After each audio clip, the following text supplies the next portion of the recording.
सप्रेम जय महाराष्ट्र. महाराष्ट्रभरातून शिवसेना एक वादळ या माध्यमाला पाहणाऱ्या तुम्हा तमाम प्रेक्षकांना, सर्व शिवसैनिकांना माझा अनिश गाढवेचा मानाचा जय महाराष्ट्र. जर आपण पहिल्यांदाच शिवसेना एक वादळ हे माध्यम पाहत असाल, ताबडतोब या माध्यमाला सबस्क्राईब करून पुढे व्हा. शिवसैनिकांनो, शिवसेनेच्या विचारांना महाराष्ट्रभर पोहोचवणाऱ्या या एकमेव युट्यूब प्रबोधन माध्यमाला तुम्ही सर्वांनी मिळून मोठं करा ही नम्र विनंती करतो. काल ज्या वेळेस संजय गायकवाडाचं ते वाक्य माझ्या कानावर पडलं, का कोणास ठाऊक मनामध्ये एक प्रकारे बरंच वाटलं.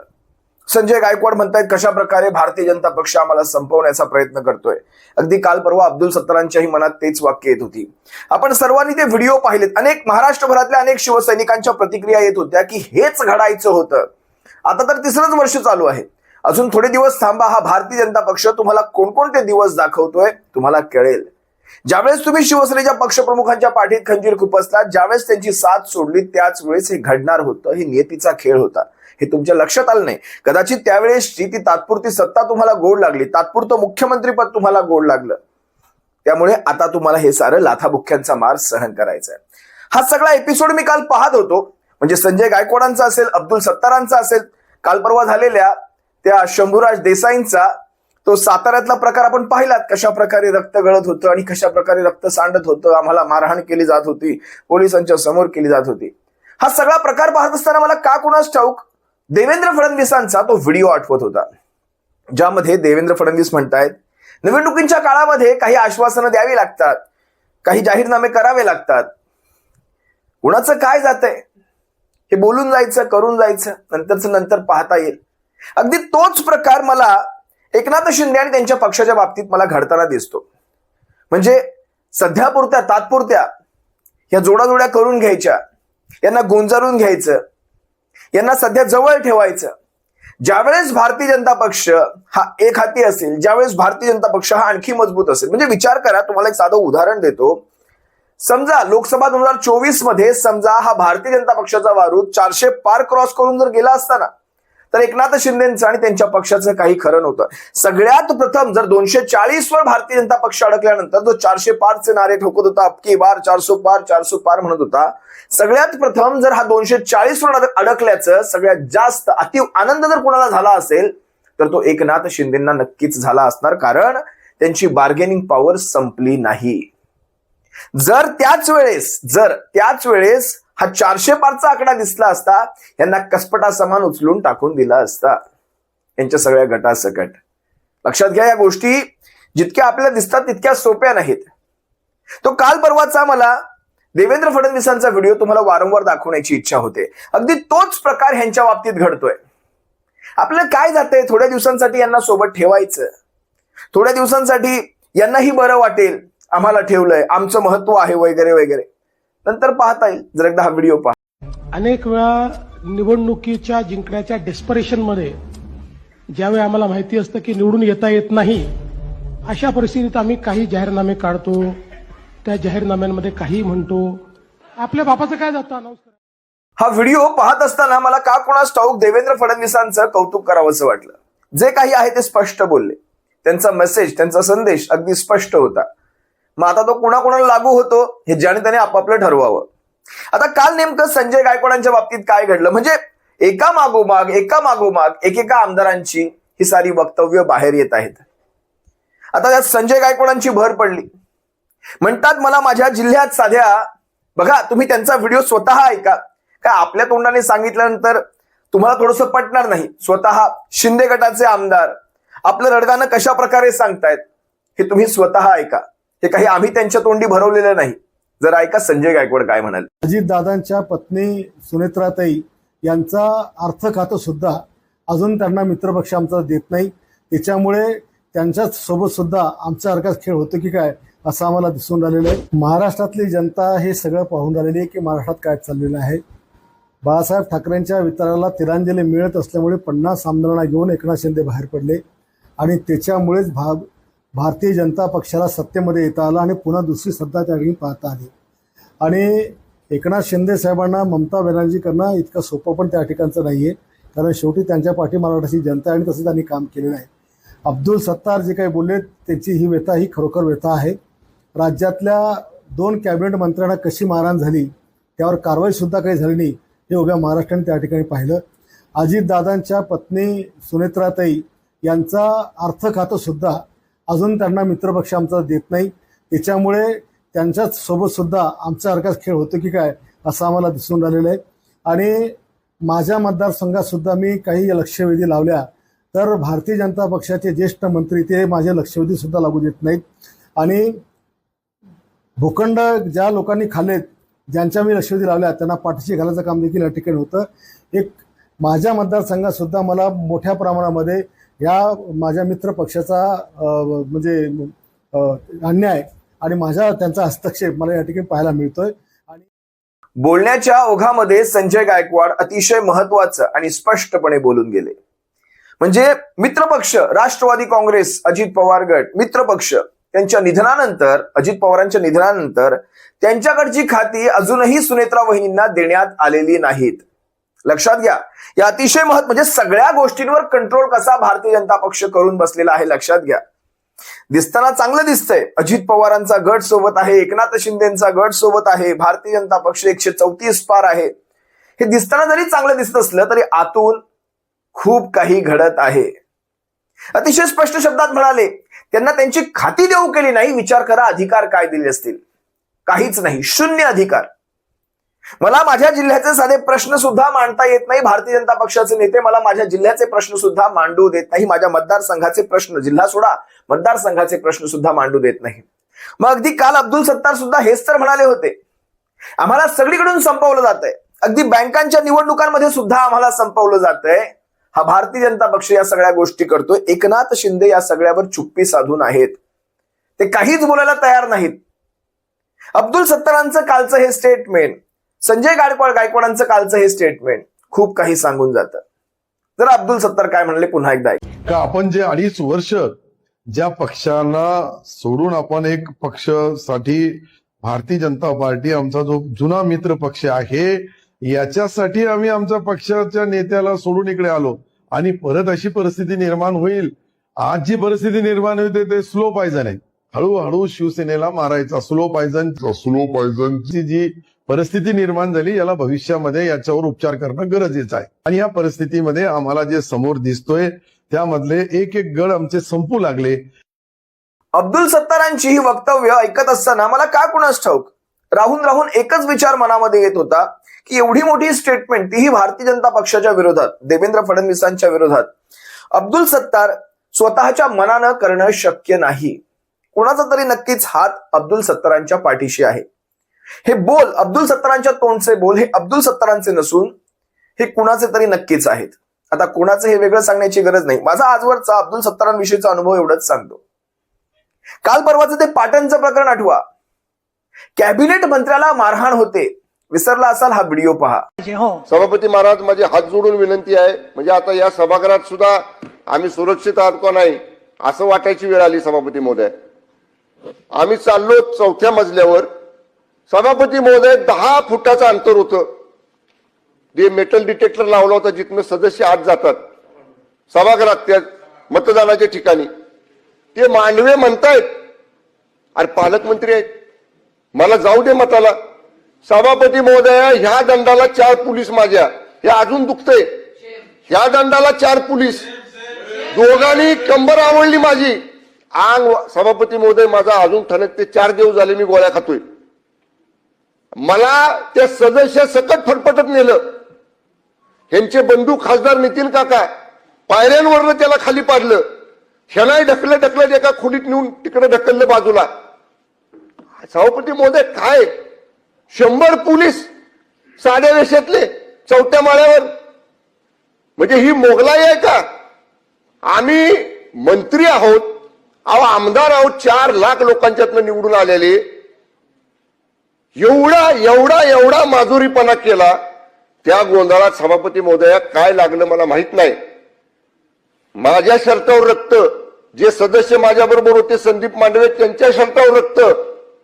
माझ्या बॉडीगार्डच्या लक्षात आल्यावर त्यानं रुमाल काढून मला दिला. मी दाबून धरलो थोडा वेळ. तोपर्यंत आमच्या दोन्ही सदस्याला पोलीस पळवत घेऊन गेले.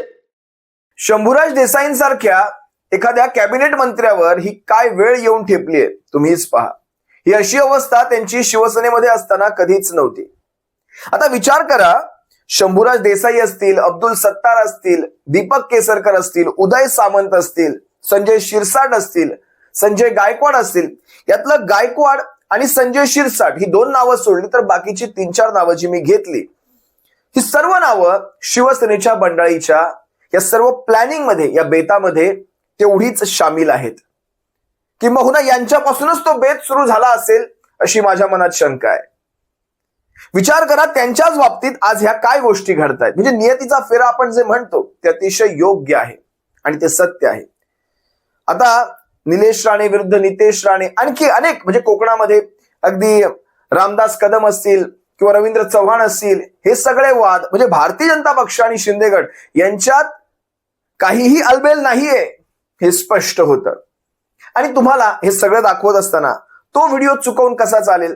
स्वतः एकनाथ शिंदेंनी, म्हणजे ज्या वेळेस शिवसेनेच्या पक्षप्रमुखांनी हा सारा वेगळा निर्णय घेतला होता, भारतीय जनता पक्षापासून फारकत घेतली होती, ती कशाच्या आधारावर घेतली होती, त्याचं महत्वाचं कारण काय होतं, तो व्हिडिओ सुद्धा तुम्हाला दाखवावा लागेल, ज्याला कारणीभूतच स्वतः एकनाथ शिंदे होते. काय म्हणाले होते पहा. असे अत्याचार जर कार्यकर्त्यांवर होत असतील तर उघड्या डोळ्याने मी पाहू शकत नाही. मी त्यांच्या मांडीला मांडी लावून सरकारमध्ये बसू शकत नाही. मी त्या कॅबिनेट मध्ये नाही बसू शकत त्यांच्या बरोबर. त्यामुळे कारण मी हे पाहतोय, मी उघड्या डोळ्याने पाहतोय, हे अत्याचार पाहतोय, मी नाही पाहू शकत. आणि म्हणून मी आज माझ्या मंत्रिपदाचा, मी आज माझ्या पालकमंत्री पदाचा मी आपल्याकडे राजीनामा सुपूर्द करतोय, तो आपण स्वीकार करावा. एकनाथ शिंदेचे स्वतःचे त्यावेळेसचे हे ते बोल होते, ज्यावर उद्धव साहेबांनी विश्वास ठेवून भारतीय जनता पक्षापासून फारकत घेतली होती, वेगळी निवडणूक लढली होती, 63 आमदार निवडून काढले होते. असो, आता काही जणांना ह्या गोष्टी आठवणार नाही. पण आज ज्या वेळेस पत्रकार देवेंद्र फडणवीसांना प्रश्न विचारतात की शिंदे गटाचे काही आमदार असं म्हणतायत की भविष्यात शिंदे गट आणि भारतीय जनता पक्ष वेगवेगळ्या निवडणुका लढवू शकतो, यावर किती घाणेरडं उत्तर देवेंद्र फडणवीसांनी दिलं तुम्हाला पाहायचंय. त्यांनी या शिंदे गटाच्या एकाही आमदाराची कवडी इतकी सुद्धा किंमत केली नाही. म्हणजे ते स्पष्ट म्हणतायत, हे एकनाथ शिंदेंना किंवा एकनाथ शिंदेच्या पक्षातल्या प्रवक्त्यांना तुम्ही विचारा, जर एकनाथ शिंदेंनी एखादं अशा प्रकारचं विधान केलं असेल तर त्याला मी उत्तर देईल, नाहीतर माझ्या पक्षातल्या प्रवक्त्यांना तुम्ही विचारा.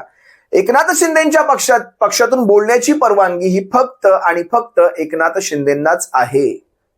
आता एवढा मोठा जर अपमान या आमदारांचा होत असेल, म्हणजे तुम्ही आमदार आहात, जवळपास काही नाही तर 8-10 लाख लोकांचं तुम्ही प्रतिनिधित्व करता, 10-12 लाख लोकांचं प्रतिनिधित्व करता, त्या आमदाराला, त्याच्या मताला जर अशा प्रकारे देवेंद्र फडणवीस किंमत देत असतील तर काय राहिली तुमची पातळी. मी पातळी हा खूप चांगला शब्द वापरला, तुम्हाला कळतंय मला कुठला शब्द वापरायचा असेल. पहा जरा त्यांचं हे वक्तव्य. पुढच्या निवडणुका भाजप शिवसेना वेगळा लढेल असं शिवसेनेचे 2 मंत्री म्हटलेले आहे. लोकांमध्ये संभ्रम वाटतो की यांच्यात आलबेल आहे की नाही म्हणून. कोण मंत्री म्हणाला सर? शिरसाट आणि उदय सामंतांनी त्याला दुजोरा दिला. मला असं वाटतं की शिवसेनेमध्ये बोलण्याचा अधिकार हा केवळ एकनाथ शिंदेजींना आहे.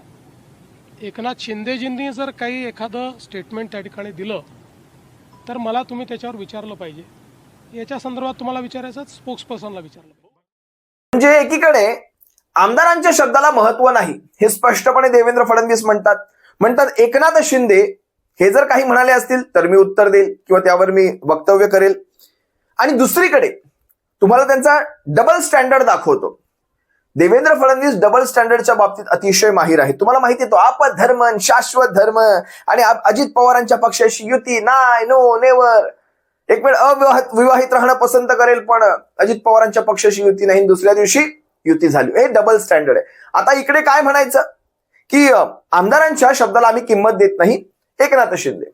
आणि दुसरीकडे म्हणायचं, ज्या वेळेस सभागृहामध्ये मुख्यमंत्री उपस्थित असतात त्यावेळेस इतर मंत्र्यांना आम्ही, आता लक्षात घ्या, मुख्यमंत्री असताना मग ते इतर मंत्री असो किंवा उपमुख्यमंत्री असो त्यांना महत्व दिलं जात नाही. हे स्वतः पुन्हा देवेंद्र फडणवीसच म्हणाले. म्हणजे आमदारांना तर नाहीच नाही आणि एकनाथ शिंदेंना सुद्धा महत्व नाही हे स्पष्टपणे देवेंद्र फडणवीस कसे म्हणून गेले. एकदा हा व्हिडिओ पहा. मंत्र्याचं काही अस्तित्व नसतं मुख्यमंत्री असताना. नाही, जे खरं आहे ते खरं आहे.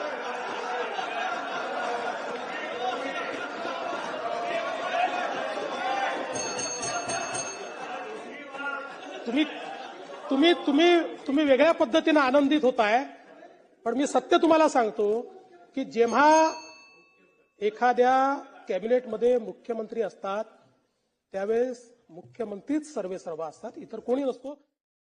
आज खरं तर शिंदे गटातल्या आमदारांची अवस्था अशी झाली आहे की आई जेऊ घालेना आणि बाप भीक मागू देईना. म्हणजे त्यांना भरपूर काही बोलायचंय पण बोलता येत नाही. त्यांच्या मनात अशी एक खदखद आहे जी त्यांना व्यक्त करायची पण ती करता येत नाही. म्हणजे एकनाथ शिंदेंनी आपल्या सगळ्या गोष्टी सावरण्यासाठी, आपलं हे घडवून आणलेलं कांड यशस्वी करून दाखवण्यासाठी या सगळ्यांचा जणू काही बळीच दिलेला आहे असं मला वाटू लागलंय. म्हणजे बघा ना, भारतीय जनता पक्ष आज ज्या परिस्थितीमध्ये आहे त्या परिस्थितीमध्ये या एकाही आमदाराला ते साधं नाक वर करू देत नाही. बोलणं दूरची गोष्ट, भारतीय जनता पक्षाचे आमदारांचे पीए सुद्धा या एकनाथ शिंदे गटाच्या आमदारांना कशा कशा प्रकारचे बोल लावतात, एक दिवशी त्याचेही अनेक पुरावे मी तुम्हा सर्वांसमोर ठेवेल. आता ती वेळ नाही. पण लक्षात घ्या, ह्या अशा परिस्थितीमध्ये म्हणजे आता थोडी शिक्षा तर मिळालीच पाहिजे खऱ्या अर्थाने. मी अशी ही म्हण आपल्यामध्ये आहे की चांगल्या माणसांच्या बाबतीत जर आपण एखादं वाईट कृत्य करत असो, त्यांना छळत असो, त्यांना फसवत असो, तर परमेश्वर त्याची शिक्षा त्याच क्षणी देऊन जातो, तेव्हाच देऊन जातो. काही गोष्टींना वेळ जाईल, तिसरंच वर्ष आहे, अनेक गोष्टी तुम्हाला पाहायच्या आहेत, अजून बऱ्याच गोष्टी घडणार आहेत. आता आज शिवसेनेकडे 20 आमदार आहेत. आपण आमदारांवर शिवसेनेचं यश अपयश या गोष्टींना तोलू शकत नाही. आज शिवसेनेकडे 20 आहेत, उद्या 20 होतील. पण सांगण्याचं तात्पर्य हे की भारतीय जनता पक्ष, त्याचे हे बगलबच्चे गट, हे काही प्रत्येक वेळी असे तुम्हाला सर्वोच्च स्थानावर दिसतील असं नाही. त्यांचा एक सॅच्युरेशन पॉइंट आहे. तो सॅच्युरेशन पॉइंट म्हणजे जे म्हणतात ना, आपण आता त्याचा तसा थेट अर्थ लागत नाही, पण ते 100 अपराध भरल्यानंतर 101वा अपराध तो माफ केला जात नाही आणि तिथून त्यांची ती उतरती कळा चालू होते, ती चालूच होते. सॅच्युरेशन पॉइंट नंतर तुम्हाला खाली येणंच आहे. कसं असं, गणिताचा एक नियम आहे. गणितात ज्या वेळेस तुम्ही हळूहळू हळूहळू हळूहळू प्रगती करत तिथे जाताना, समजा उद्या तुम्हाला उतरती कळा लागली, तुमचा डाऊनफॉल चालू झाला, तर तुम्ही हळूहळू हळूहळूच खाली येता. पण ज्या वेळेस तुम्ही जाताना असे झपकन वर जाता, तसे उतरताना सुद्धा झपकन खाली येता. हा गणिताचा नियम आहे. त्यामुळे कधीही प्रगतीमध्ये असा थेट चढता आलेख नसावा, तो हळूहळू असावा. कदाचित माझ्या या गोष्टी तुम्हाला या विषयाला धरून वाटत नसतील, पण विचार करा मी काय सांगतोय त्याचा. आज कदाचित हे 2-3 वर्ष आपल्याला बऱ्याच गोष्टी सहन कराव्या लागतील, पण भविष्य ज्यावेळेस निवडणुका लागतील, भविष्यात ज्यावेळेस जनता आपलं मत प्रदर्शित करेल, झालेल्या घटनांवर, देशभरामध्ये ज्या गोष्टी घडतायत, राज्यात ज्या गोष्टी घडतायत, या सगळ्यांविरोधात जनता आपली झापडं बाजूला काढून ज्यावेळेस आपलं मत प्रदर्शित करेल, त्यावेळेस मात्र पळताभुई थोडी झालेली असेल. आणि त्याची सुरुवात या आमदारांच्या विधानांमध्ये मला आत्ताच दिसून येते. एकनाथ शिंदे आणि त्यांचा गट शिवसेनेमध्ये विलीन होणार आहे अशा प्रकारच्या अनेक बातम्या येत आहेत. तुर्तास तरी असं कुठलीही शक्यता मला सध्या दिसत नाही. एकनाथ शिंदे आणि त्यांचा गट त्यांच्या अलायन्समध्ये सुखी आहेत. आपण शिवसेना म्हणून आपलं कार्य चालू आहे. शिवसेनेच्या पक्षप्रमुखांचे ते अधिकार आहेत, ते विचार करतील अशा प्रकारचे काही प्रस्ताव भविष्यात असतील तर. मला माहित नाही या सगळ्या गोष्टी, पण ज्या वेळेस आम्ही काही लोकांना इथे ठेवतो आणि काही लोकांना इथे ठेवतो, काही लोक आमच्या इथेच राहतात, ते इथून कधी इथे येऊ शकत नाहीत. भविष्यात काय निर्णय असतील, काही नसतील माहित नाही, पण काही लोक जी आमच्या इथे आहेत ती कायम आमच्या इथेच राहणार. कारण आज हा सारा अट्टाहास आम्ही कशासाठी करतोय? आज हे जेव्हा हातात काही नसताना, जेव्हा लढाईच्या परिस्थितीमध्ये समोरच्याकडे अगदी AK-47 अगदी काय म्हणाल त्या सगळं अत्याधुनिक असताना आम्ही काठ्या घेऊन लढतोय. त्या काठ्या सुद्धा पोकळ काठ्या आहेत आमच्या हातामधल्या, पोकळ काठ्या. त्या काठ्या घेऊन आम्ही लढतोय कारण आमच्याकडे तो जिगरा आहे. आम्ही आमचा जिगरा कुणाच्या पायाशी गहाण टाकलेला नाही. अशा परिस्थितीमध्ये म्हणजे ज्या परिस्थितीमध्ये भले भले गेले, ज्यांना पक्षाने भरभरून दिलं ते भले भले गेले, अशा परिस्थितीमध्ये आम्ही हातात पोकळ काठ्या घेऊन लढतोय. आणि त्या काठ्याही फक्त यासाठी आहेत की हाताला वाटावं काहीतरी हातामध्ये आहे, अन्यथा काठ्याही नाहीत हातामध्ये, असंही समजलं तरी काही वावगं ठरू नये. असो, जास्त प्रवचन झालं. तुर्तास मी तुम्हा सर्वांची रजा घेतो. तुमचं या सर्व संदर्भात काय मत आहे नक्कीच कमेंट्स मध्ये व्यक्त करावं. हे सारे प्रसंग जे मी तुम्हाला दाखवतोय ते काही असेच दाखवत नाही, याचा कुठेतरी अर्थ लागतो. ते बिंदू जोडण्याचा मी एक प्रयत्न करतोय. पहा, तुम्हाला काय वाटतं नक्की व्यक्त व्हा. तुर्तास रजा घेतो. सप्रेम. जय महाराष्ट्र. काळजी घ्या.